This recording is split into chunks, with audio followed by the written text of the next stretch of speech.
오늘의 주요 뉴스입니다. 어제 하루 코로나19 신규 환자는 587명으로 주말 검사 건수 감소로 600명대 아래로 내려왔습니다. 오늘부터 사회적 거리두기 단계와 관계없이 모든 실내에서 마스크 착용이 의무화됩니다.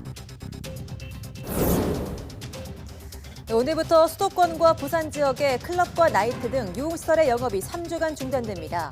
정부의 현행 사회적 거리두기 연장과 관련된 YTN 여론조사 결과 찬성과 반대가 48% 대 46%로 팽팽하게 갈린 것으로 나타났습니다.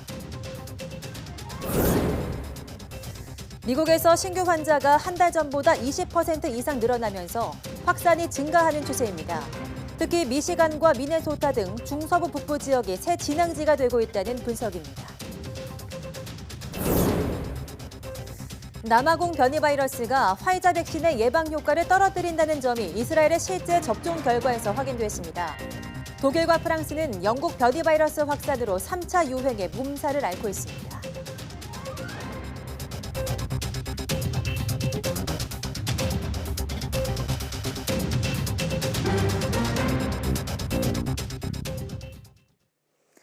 여러분 안녕하십니까? 4월 12일 사이언스 투데이입니다. 코로나19 신규 환자가 8일 만에 500명대로 줄었습니다. 주말 검사 건수가 평일보다 줄어든 영향으로 확산 추이를 좀 더 지켜봐야 하는 상황입니다. 중앙방역대책본부는 오늘 0시 기준 국내 확진자가 587명 추가돼 누적 11만 146명이라고 밝혔습니다. 지역 발생은 560명으로 수도권에서만 345명이 확진됐습니다. 이 외에도 곳곳으로 감염이 확산하면서 전국 모든 시도에서 환자가 나왔습니다. 숨진 사람은 2명 늘어 국내 사망 누적은 1,770명에 달합니다. 백신 접종은 어제 하루 305명이 받아 국내 1차 접종 누적은 115만 7,255명을 기록했고 2차 접종자는 추가 없이 누적 6만 511명을 유지했습니다. 네, 오늘부터 실내 공간에서 마스크를 쓰지 않았다가 적발되면 개인은 10만 원, 업주는 150만 원의 과태료를 내야 합니다. 중앙방역대책본부는 오늘 0시부터 마스크 착용 의무화 조치가 시행됨에 따라 사회적 거리두기 단계와 관계없이 모든 실내에서 마스크를 항상 착용해야 한다고 밝혔습니다. 마스크 의무 착용 실내는 버스와 택시, 기차, 선박, 항공기 등 운송수단과 건축물, 또 사방이 구획돼 있어 외부와 분리된 모든 구조물을 포함합니다. 실외에서 2m 거리 유지가 되지 않거나 집회, 공연, 행사 등 다중이 모일 때도 마스크를 항상 써야 합니다. 또 역학조사 과정이나 한 업소에서 동일인이 반복적으로 마스크를 착용하지 않아 적발된 경우에는 마스크 착용 지도 없이 곧바로 과태료가 부과될 수 있습니다. 네, 오늘부터는 클럽이나 헌팅포차 같은 유흥시설의 영업도 3주간 금지됩니다. 상인들은 일률적인 영업 금지가 코로나19 방역에 전혀 효과가 없다며 반발하고 있습니다. 손효정 기자입니다. 밤 10시가 되자 클럽과 헌팅포차에 있던 손님들이 모두 밖으로 쏟아져 나옵니다. 수도권 지역 새로운 거리두기 수칙이 적용되기 하루 전 마지막 영업입니다. 네, 저희 마감했어요. 손님들은 다 나오신 거예요? 네, 맞춰서 시간 맞춰서 나와요. 밤 10시까지 영업할 수 있었던 유흥시설들도 바뀐 방역 수칙에 따라 다음 달 2일까지 영업을 할 수 없게 됐습니다. 유흥시설 영업이 끝난 지 1시간이 지났지만 거리는 사람들로 가득합니다. 흡연하거나 4명 이상 모여 이야기를 나누기도 합니다. 어디 술집에 있다가 지금은 기다리시는 거예요? 집에 가시는? 네, 집에 가려고. 이런 상황에서 상인들은 특정 업종의 영업을 금지하는 조처가 코로나19 방역과는 관계가 없다고 반발합니다. 저희는 그냥 하라는 대로 하는 거라 똑같습니다. 수도권 지역의 식당과 카페, 노래 연습장 등 다중 이용시설 영업이 모두 밤 10시까지 제한되는 것도 불합리하다고 주장합니다. 아침에는 코로나 안 걸리고 밤에는 코로나 걸리고 이것도 이해가 안 가고 정상적으로 운영시켜주면 좋겠습니다. 그러면 저희가 이제 인원수 이런 거 간격 인원 제한은 무조건 지키니까. 자영업자들의 불만이 확산하면서 방역당국의 고민도 깊어지고 있습니다. 정부는 이달 말 다중이용시설 방역 수칙을 다시 논의할 방침입니다. YTN 손유정입니다. 코로나19 4차 대유행 가능성이 제기되는 가운데 문재인 대통령이 오늘 방역 점검 회의를 직접 주재합니다. 문 대통령은 오늘 오후 2시 청와대에서 코로나19 대응 특별 방역 점검 회의를 소집해 백신 수급 계획 등을 포함한 코로나 대응 전략을 종합적으로 점검할 예정입니다. 회의에는 전해철 행정안전부 장관과 권덕철 보건복지부 장관을 비롯해 구윤철 국무조정실장과 김강립 식품의약품 안전처장, 정은경 질병관리청장이 참석합니다. 문 대통령은 이어 오늘 15일에는 확대 경제장관회의를 소집해 경제 상황과 주요 전략산업 현황을 점검하고 대응 전략을 논의합니다. 정부가 현재 사회적 거리 두기 단계를 앞으로 3주 동안 유지하기로 결정했는데요. YTN이 이에 대해 여론조사를 실시했는데 긍정과 부정 평가가 팽팽하게 갈렸습니다. 한동호 기자가 보도합니다. 기존 거리두기 단계와 5인 이상 모임 금지는 유지하되 방역의 효과를 극대화할 수 있는 방안을 마련해 앞으로 3주간 강도 높게 이행하겠습니다. 4차 대유행 초입에서 성급한 유지 결정이었을까? 자영업자 등 전반 상황을 고려한 불가피한 조치였을까? 거리두기 단계 유지 발표 당일 YTN이 리얼미터에 의뢰해 시민들의 생각을 물었습니다. 잘한 조치라는 응답은 48.8%, 잘못한 조치는 46.8%로 비슷했습니다. 긍정평가가 2%포인트 더 많지만 오차범위 안의 차이입니다. 지역별로도 적지 않은 곳에서 긍정과 부정평가가 오차범위 내에서 팽팽하게 갈렸습니다. 서울, 경기, 인천과 대구, 경북은 부정평가가, 광주, 전라는 긍정평가가 조금 더 많았습니다. 다만 대전, 세종, 충청과 부산, 울산, 경남은 긍정평가가 부정평가보다 10에서 20%포인트 많았습니다. 나이에 따른 평가는 뚜렷하게 갈렸습니다. 70살 이상과 40대는 잘한 조치라는 응답이 60%에 육박했고 60대와 20대는 잘못했다는 응답이 잘했다는 응답보다 10에서 20%포인트 더 많았습니다. 이념 성향별로도 결과는 대비됐습니다. 진보 성향 응답자 67%가 거리두기 연장을 긍정적으로 평가했고 보수 성향 응답자 60%는 부정적으로 평가했습니다. 이번 조사는 전국 18살 이상 남녀 500명을 대상으로 무선 80%, 유선 20%, 임의 전화 걸기 방식으로 실시했고 표본 오차는 95% 신뢰 수준에 플러스 마이너스 4.4%포인트로 자세한 사항은 리얼미터 홈페이지에서 확인할 수 있습니다. 현행 거리두기는 다음 달 2일까지 이어집니다. YTN 한동우입니다. 네, 재난지원금이 지급될 때마다 형평성 논란이 끊이지 않는데요. 정부가 지난달 29일부터 지급한 4차 재난지원금을 두고도 다시 아우성입니다. 특히 2019년 중하순에 창업한 자영업자들이 대부분 지급 대상에서 빠져서 논란입니다. 김지환 기자입니다. 지난 2019년 8월에 족발 전문점을 연 정석열 씨. 6개월 뒤 터진 코로나19 사태에다 방역 수칙까지 따르느라 손해가 눈덩이처럼 커졌습니다. 하지만 정 씨는 4차 재난지원금 대상자에서 빠졌습니다. 정부는 연간 매출액이 줄어든 자영업자에게 지원금을 주겠다고 했는데 2019년에 불과 4개월만 영업한 정 씨는 2020년 매출이 늘어난 셈이 됐기 때문입니다. 제가 안 받을 거라고 생각을 하지 못했어요. 2019년 하반기 매출과 2020년 전체의 매출을 평균으로 비교하면 아무리 코로나가 심해도 사실은 2020년 매출이 더 많을 수밖에 없거든요. 2019년 12월에 미용실을 개업한 문성훈 씨도 지원금을 받지 못했습니다. 영업 제한 탓에 지난해 매출은 고작 1,200만 원. 하지만 개업 첫 달에 벌었던 5만 4천 원이 2019년 전체 매출로 잡히면서 매출이 늘어난 점포로 분류된 겁니다. 밀린 월세와 공과금을 내밀며 억울함을 호소했지만 중소벤처기업부 답변은 실망스럽기만 했습니다. 자기네들도 생각해 보니까 그게 말이 안 되는 거긴 한데 자기네들도 이제 좀 어이가 없다는 식으로다가 도리어 현금 매출을 신고하지 않는 등 꼼수를 부린 자영업자들이 지원금을 타간다는 불만도 터져나옵니다.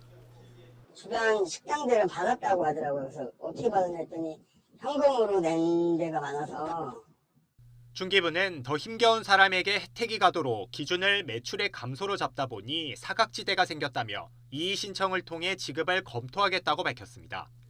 전문가들은 연 매출보다 월 평균이나 영업 제한 조치 전후 매출을 비교하는 게 합당하다고 지적합니다. 사업 시작했던 2019년도 일정 기간 동안의 매출을 월 평균으로 산출해가지고 비교하거나 월 평균을 산출한 다음에 2019년도 처음부터 사업을 시작하셨다면 발생했을 거라고 예상되는 연간 매출 개념으로 환산해서 중기부는 계절적 요인과 업종별 특성을 고려해 지원금을 추가 지급하는 방안을 고려하고 있습니다. 하지만 이미 확정된 예산 6조 7천억 원으로 지급도 대부분 끝난 상황에서 실제 추가 지급으로 이어질지는 미지수입니다. YTN 김지환입니다. 4월 들어 10일까지의 수출이 1년 전보다 24.8% 넘게 늘었습니다. 관세청은 4월 1일부터 10일까지 수출이 24.8% 증가한 150억 달러로 집계됐다고 밝혔습니다. 이 기간 조업일수는 지난해보다 0.5일 적어서 하루 평균 수출액은 32.6% 증가한 18억 8천만 달러입니다. 수출 품목별로는 원유 43.8%, 석유 제품 57.9%, 승용차 11.5% 늘었고 가스는 33% 넘게 줄었습니다. 또 지역별 수출은 미국 36.5%, 중동 18%, 유럽연합 8.3% 증가한 반면 중국은 지난해보다 0.4% 감소했습니다. 같은 기간 수입은 1년 전보다 14.8% 늘어나서 167억 달러를 기록했습니다. 네, LG와 SK가 어제 713일 만에 배터리 분쟁의 마침표를 찍었습니다. 바이든 미국 대통령의 거부권 행사 시한을 하루 앞두고 막판 합의를 이뤄낸 건데요. 가장 큰 쟁점이었던 합의금은 2조 원으로 결정됐습니다. 보도에 이지은 기자입니다. LG와 SK의 배터리 영업비밀 침해 분쟁이 드디어 끝났습니다. SK이노베이션은 LG에너지솔루션에 합의금 2조 원을 주기로 했습니다. 영업비밀 침해 관련 역대 최대 규모로 양측이 요구하던 합의금의 중간 금액입니다. 또 국내외 쟁송을 모두 멈추고 앞으로 10년간 추가 쟁송도 하지 않기로 약속했습니다. LG와 SK는 한미 전기차 배터리 산업 발전을 위해 건전한 경쟁과 우호적인 협력을 하기로 했다고 밝혔습니다. 또 바이든 정부가 추진하는 배터리 공급망 강화와 친환경 정책에 공동으로 노력하기로 했다고도 설명했습니다. LG는 별도 입장을 통해 공정 경쟁과 상생 의지가 반영된 결과이며 배터리 지식재산권이 인정받았다는 데 큰 의미가 있다고 강조했습니다. SK도 미국 배터리 사업의 불확실성이 사라졌다면서 조지아 1공장 가동과 2공장 건설에 박차를 가하겠다고 밝혔습니다.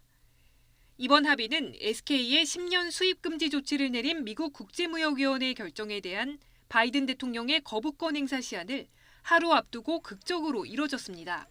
바이든 정부는 일자리 창출과 전기차 공급망 구축 등을 고려해 물밑에서 합의를 적극적으로 중재한 것으로 알려졌습니다. 외신들은 바이든 대통령의 승리라는 분석을 내놓기도 했습니다. 이번 합의에 따라 LG 직원이 대규모로 SK로 이직하면서 시작된 배터리 영업비밀 침해 분쟁은 713일 만에 극적으로 마무리됐습니다. YTN 이지은입니다. 네, LG와 SK의 이번 배터리 분쟁 합의를 두고 조 바이든 미국 대통령은 미국 노동자와 자동차 산업의 승리라고 평가했습니다. 미국 언론은 이번 합의가 바이든의 승리라고 평가했습니다. 김진호 기자입니다. 바이든 대통령은 현지 시간 11일 일요일에 낸 백악관 성명에서 이번 합의를 미국 노동자와 자동차 산업의 승리라고 밝혔습니다. 공약이었던 더 나은 재건 계획의 핵심은 미래의 전기차와 배터리를 미국 전역에서 미국 노동자들이 만드는 것이라면서 이같이 밝혔습니다. 바이든 대통령은 세계적으로 수요가 증가하는 전기차와 관련 부품을 공급하고 국내에 임금 수준이 좋은 일자리를 창출하려면 미국 기반의 전기차 배터리 공급망이 필요하다면서 오늘 합의는 그 방향에 맞는 긍정적인 걸음이라고 강조했습니다. 그는 캐서린 타이 무역 대표부 대표에게 미국 전기차 산업과 일자리 창출에 긍정적인 합의를 촉진하고 분쟁을 해결하고자 지치지 않고 일한 점에 고맙다고 특별히 사의를 전했습니다. 그러면서 이러한 동력에 기반해 나의 미국 일자리 계획은 수백만 개 일자리를 창출하고 미국 자동차 산업이 더 강해지도록 지원하고 미래의 전기차 시장에서 승리하게 할 것이라고 말했습니다. 워싱턴 포스트는 이번 합의로 일자리 창출과 기후변화 대응을 위한 전기차 공급망 구축의 필요성을 강조해온 바이든 대통령이 지식재산권 분쟁에 개입하지 않고 승리했다고 평가했습니다. 바이든 대통령이 미 국제무역위원회의 결정에 거부권을 행사했다면 지식재산권을 중시하는 원칙을 훼손할 수 있었다는 것입니다. 하지만 양측의 타협을 이끌어냄으로써 그동안 표방해온 원칙을 훼손하지 않고 미국 내 일자리를 지켜냈다는 것입니다. 월스트리트 저널은 지난 몇 달간 SK와 LG 대표단들이 미 행정부 관리들과 만나 합의에 이르게 됐다고 전했습니다. 블룸버그 통신은 취임한 지 한 달이 채 안 된 타이 무역대표부 대표는 거부권 데드라인을 앞두고 양사 핵심 관계자들과 수차례 회동을 가졌다고 전했습니다. YTN 김진호입니다.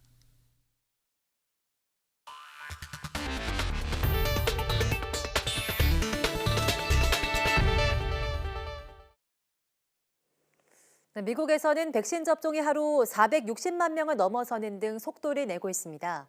하지만 감염자가 다시 증가하는 등 4차 확산 조짐이 계속되는 가운데 미시간과 미네소타 등 중서부 북부 지역이 새 확산지가 되고 있다는 경고가 나오고 있습니다. 워싱턴에서 강태욱 특파원이 보도합니다.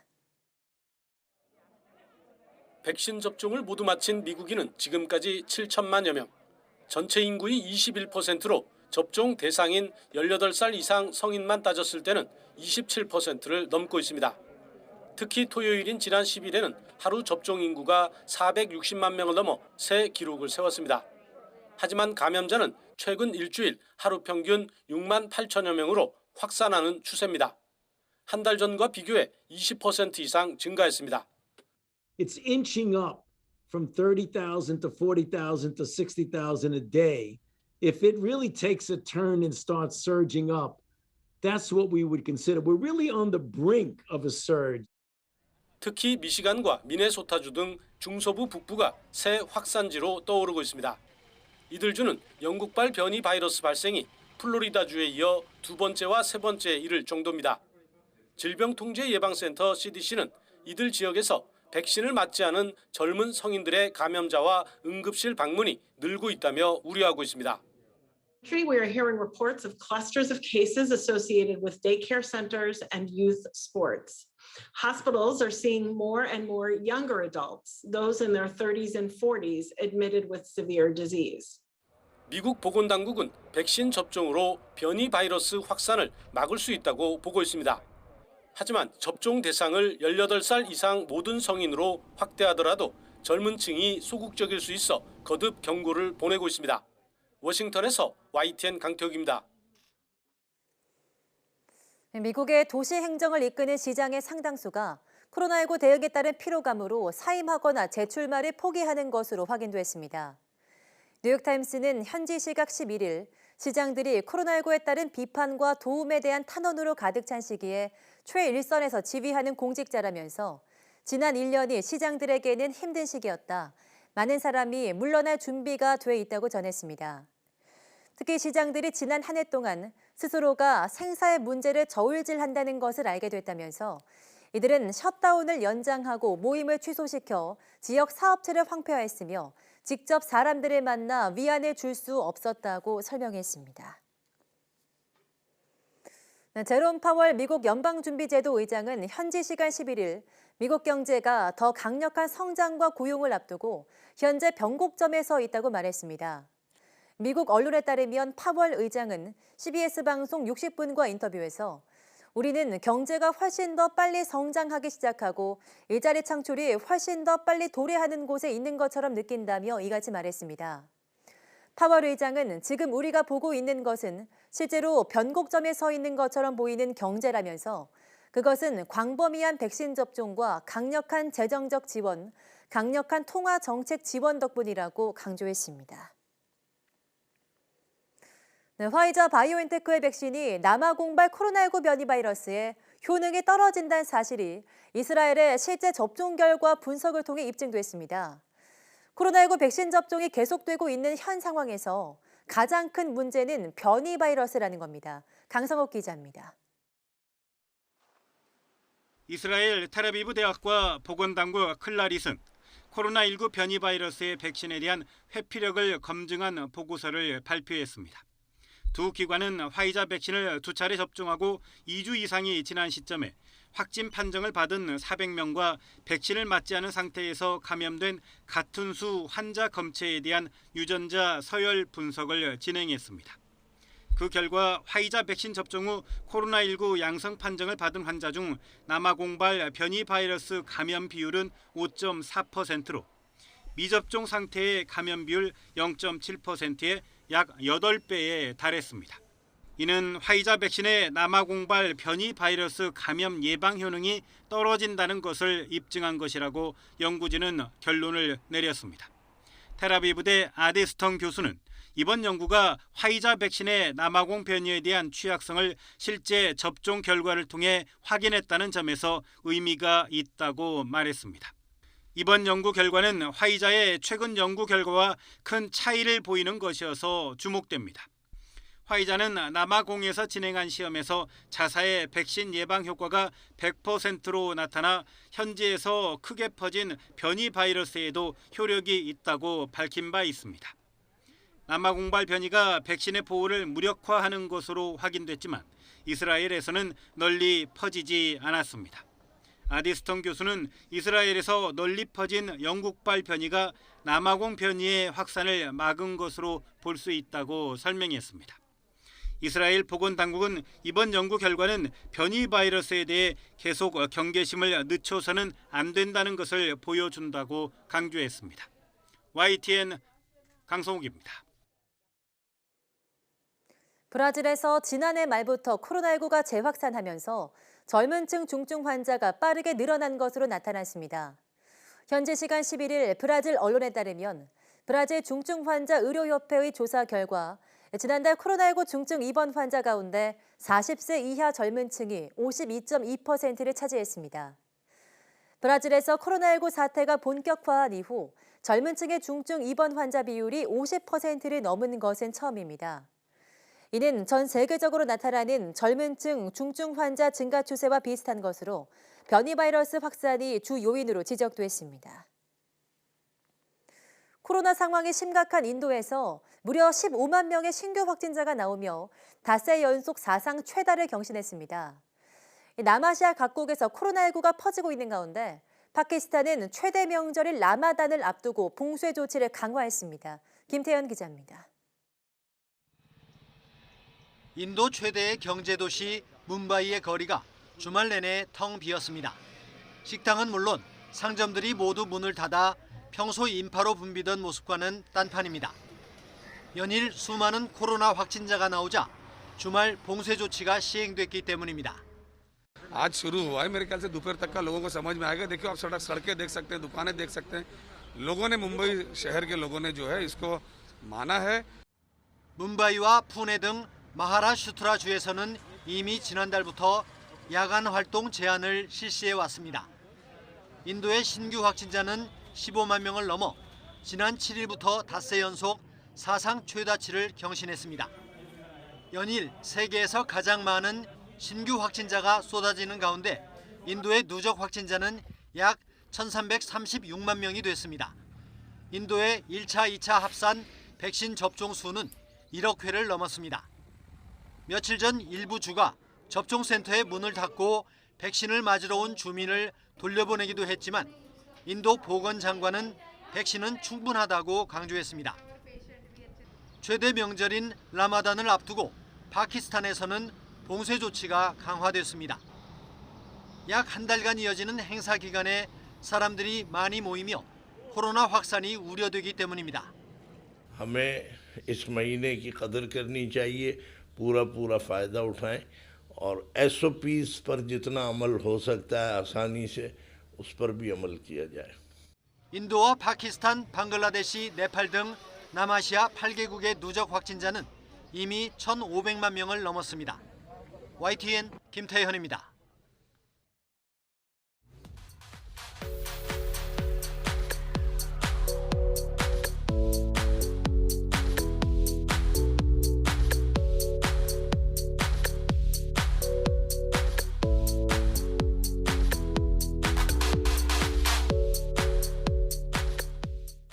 네, LG전자가 8월부터 모바일 사업을 완전히 종료하기로 했습니다. 2000년대 LG는 초콜릿폰, 또 샤인폰, 프라다폰으로 피처폰 인기의 중심에 있기도 했는데요. 오늘 오후 사이언스투데이 스마트라이프 시간에는 LG전자의 모바일 사업 종료로 스마트폰 시장에 어떤 변화가 있을지 이야기 나눠보겠습니다. 많은 시청 바랍니다. 함께해 주신 여러분 고맙습니다.